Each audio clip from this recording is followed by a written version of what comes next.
was an everyday Kiwi guy, living in an everyday Kiwi lot. And then one day we got ourselves stuck in a rut, probably a pretty dark place, and we wondered how we were going to get ourselves out. And from there we decided we're going to do something every day to say that we've lived. From that day on, YOLOFarmer was born.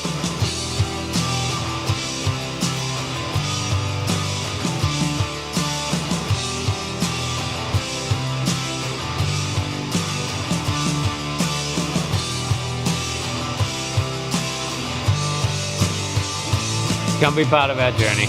I wonder what the next YOLO is.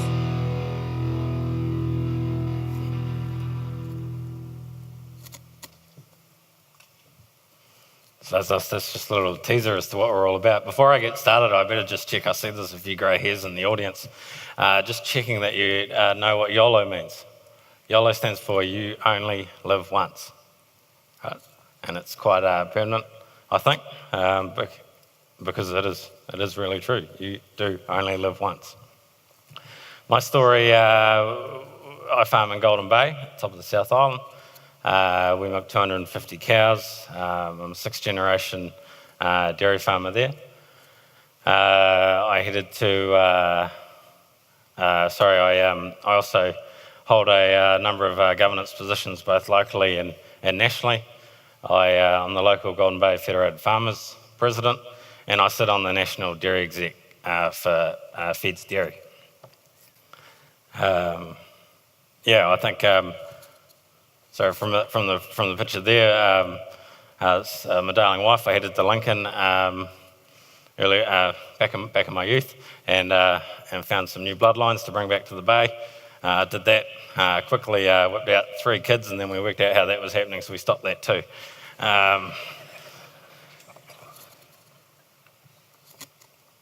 I guess if I go back, I've got a 2-year journey to share in about 10 minutes or 8 minutes now, so it'll be a bit of a quick trip. But hey, 2 years ago I was laying in bed, or just over 2 years ago. It was my 34th birthday, and 2 o'clock in the afternoon, I'd been in bed the afternoon before that, and the afternoon before that.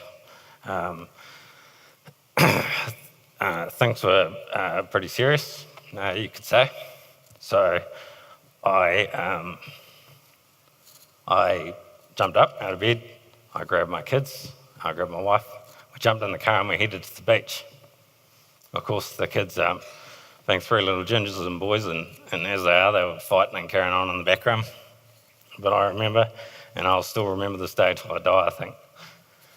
I remember looking over at my wife and seeing her look back at me, and just for a moment, I think she saw some hope, and I think she thought in her mind, I've got my husband back. You see, I'd probably been away for, I'd say a year. To be fair, I don't really remember. And I don't really remember a lot of what I was doing. On a more positive note, from that day we drove home from the beach. I said to the kids on the way home, I said, hey, I've come up with this great idea. What we're going to do is we're going to do something every day for the next 365 days to say that we've lived for that day. Something to give us that little pop, something to give us that little spark, just something. Because I've got to get out of where I am. Of course, the kids didn't know what was going on, but we went into it. The next day, I visited my great aunt at the hospital. I think day 6, we got a relief milker in. We headed to the beach. We cooked pancakes. We watched the sun come up. Sunrise on Tata Beach in Golden Bay. You pretty much don't get a much more beautiful place in the world. From there, the journey continued. Day 100, we were standing in front of the White House. We met with friends we'd never seen in years. We experienced new and exciting things which we hadn't done in a long time. It really changed our life. At around day 300, I'd had a few messages of support and whatnot from a few others once a few people realised what was going on.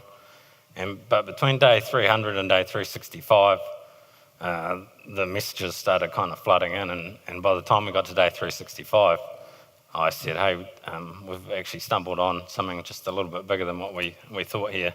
And that was people sharing their stories about where they'd been and what they'd been through, and these were people I would have never guessed, and it was very humbling to hear their stories. So day 365, we changed our plan. We, as part of our journey, I should have touched on earlier, and you maybe saw it in the video, every day when we got home, I simply posted what we did on Facebook.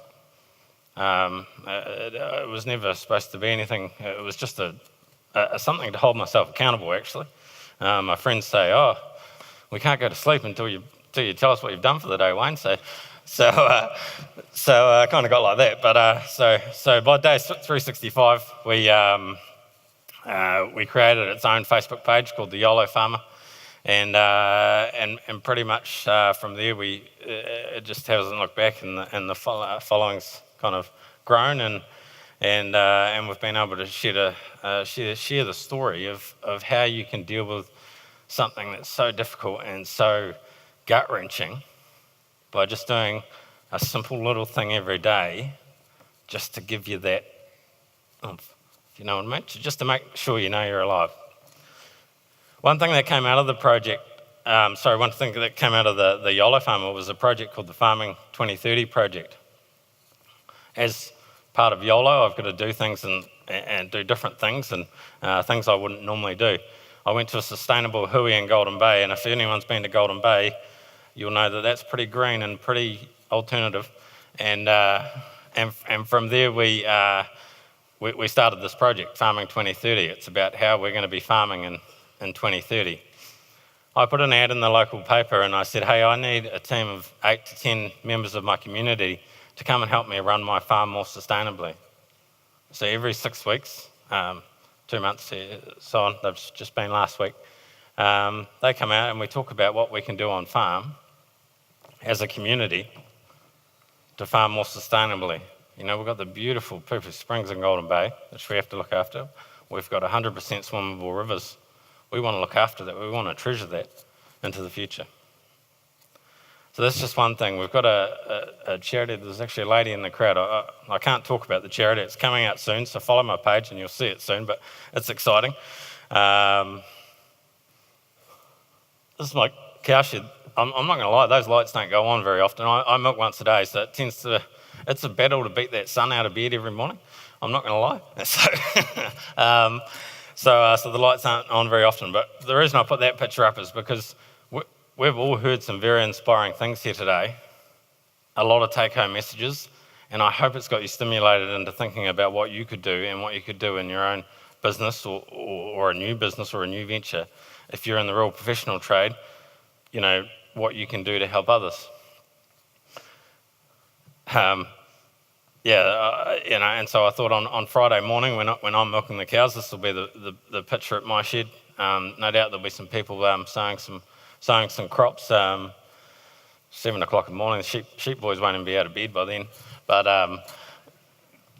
we'll get there. Hey, and I want you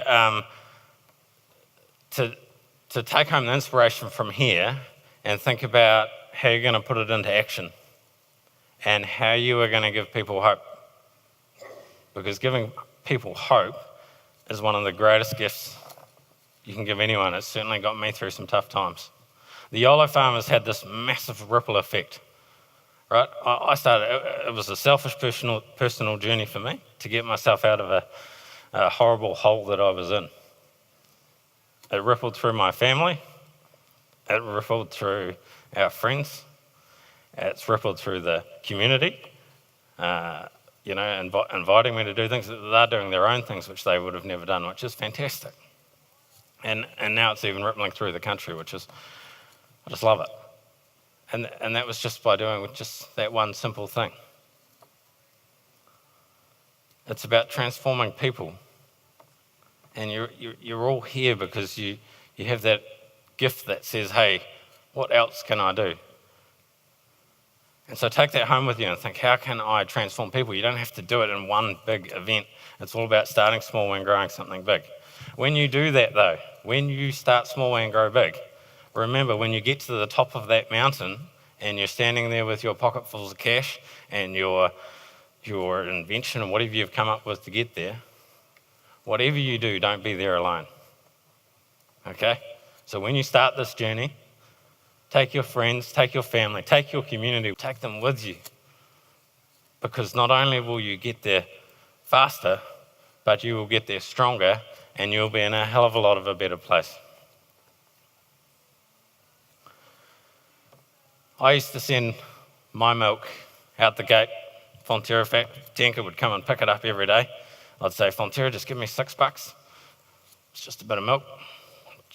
I didn't want to get rid of it. I loved it, but it was just milk. My milk now is a lot more than that. When someone buys my milk now, I want them to hear and see this story of what we've been through to make that milk. Okay? The blood, the sweat, the tears, the arguing. I've got a lawyer's daughter. Her father's actually here, I think, somewhere. But I've got a lawyer's daughter. For someone that's a lawyer's daughter, she's awfully opinionated when she stands on the end of a drafting gate, I can tell you that much. So she seems to know more about farming than me. So, hey, but that's it. That's what I want people to taste. I want to taste the love that I put into that milk. That's the taste of milk. It's not milk. It's love that they're tasting. And we as producers need to share that message and make sure that message comes across when people are sharing what we've produced and gifted to them. Thank you.